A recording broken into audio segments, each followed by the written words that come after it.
Hi guys, it's Elisa at Cottage Homesteading.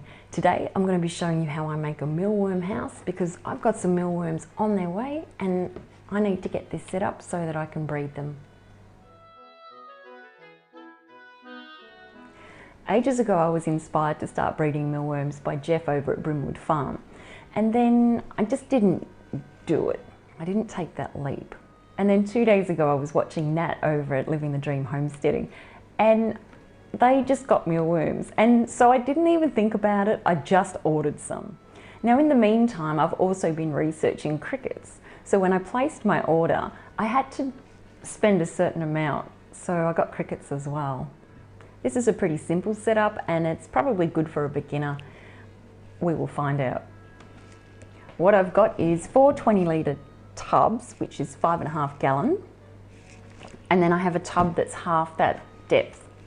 So these tubs will be used for incubation. So this is where the eggs will go and they will be raised to beetles.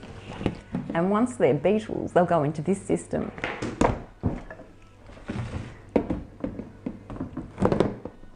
The smaller tub sits in the bigger tub and you can see there's plenty of room there at the bottom.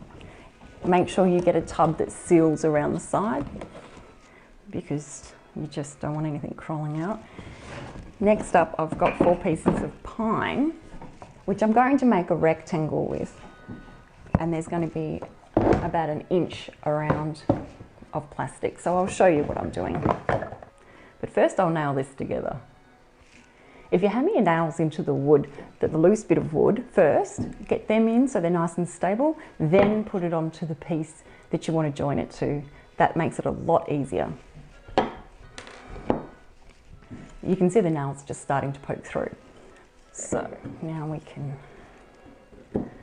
put them in place and hammer that in. Line it up and then hammer it in place. When you're choosing your tubs, make sure you choose one with flat bottom so that your piece of wood can fit on there nicely. Next, you want to put a hole in the bottom of your tub. So I put the piece of wood inside so I can mark out where I want to cut, and that will be the inside of the wood.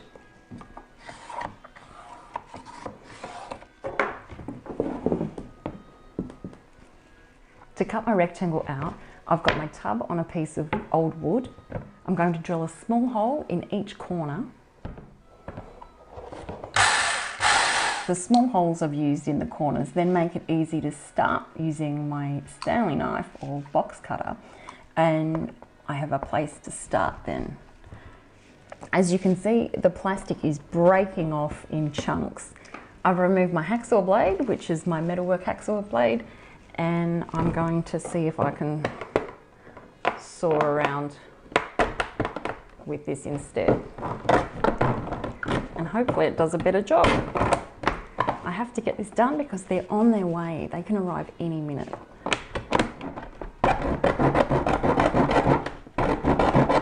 That's doing a way better job. If you had a jigsaw, maybe that would be a better option. Definitely a lot easier than doing it by hand. But you do what you can with what you've got. It just arrived. Oh, I can't believe it came that quick. Okay, let's have a look.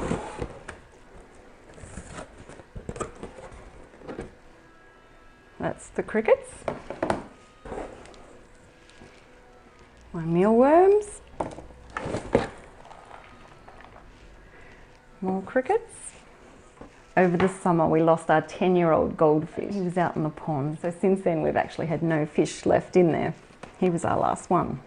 So I got some goldfish as well. I can't believe they posted them. That's so cool.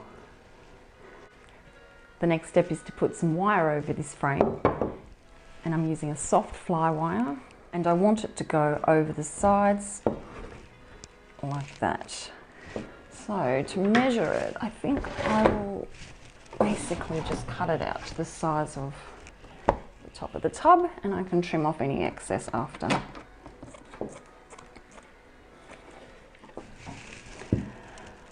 I'll staple that on.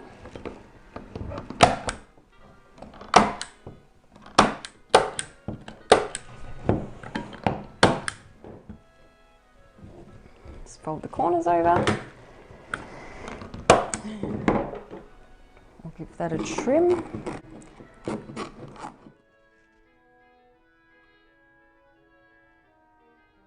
The wooden wireframe will be attached to the top plastic tub like that. I've used some zinc plated screws to attach the plastic to the frame so that they're waterproof if it gets moisture in it. And in the centre you can see that mesh, sort of that flywire mesh there. That's nice and secure, and there's no places where any beetles or mealworms can get out into the bottom tray. The incubation tubs are going to need to have air holes drilled in them, so I'm going to drill a hole in the top and then holes all the way around, just small ones. I'm using a 1/8 drill bit.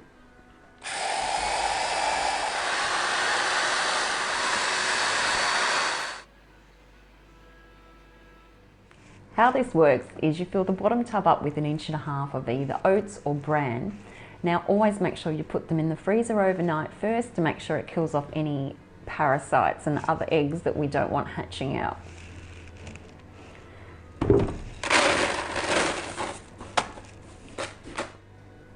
They're alive.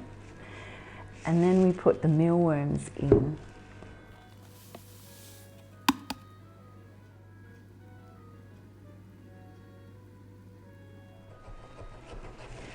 The mealworms eat the oats, and we add in some potatoes, some sliced potato and some sliced carrots, and that's their water.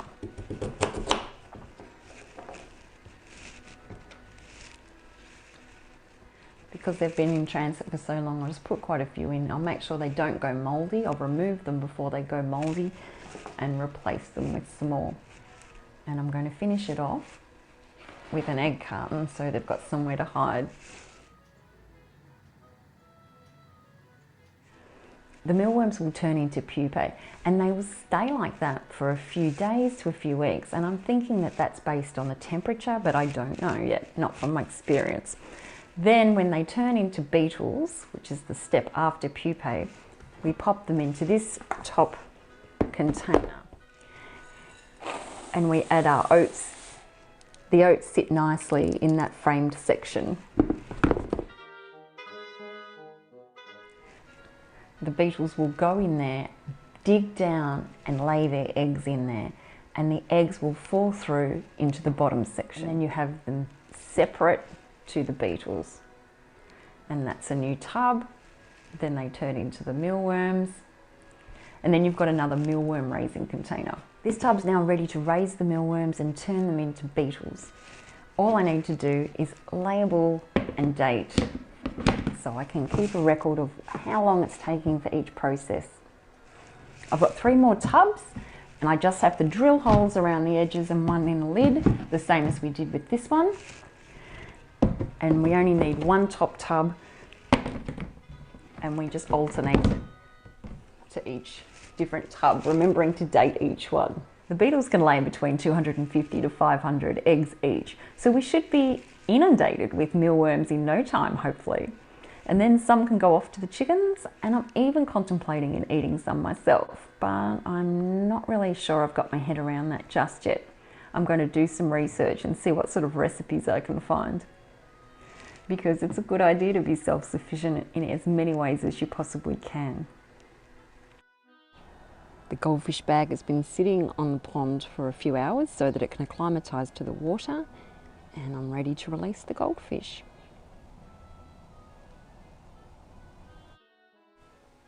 The crickets have settled into their tub and they have a bowl of soil to lay their eggs in. If you'd like to see what we're doing here at Moat Cottage Homesteading, then hit subscribe so that you can follow our journey, and hit the bell so that you can be updated as soon as a new video comes out. I'll be doing update videos on the mealworms, as well as my normal stuff with the ducks and the chickens, as well as recipes and food with produce that we grow here ourselves. If you want to check out Geoff's channel over at Brimwood Farm, or Nat's over at Living the Dream Homestead, I'll leave the information in the description below. If you have any questions or comments, leave them below. Thanks for watching. I'll see you next time.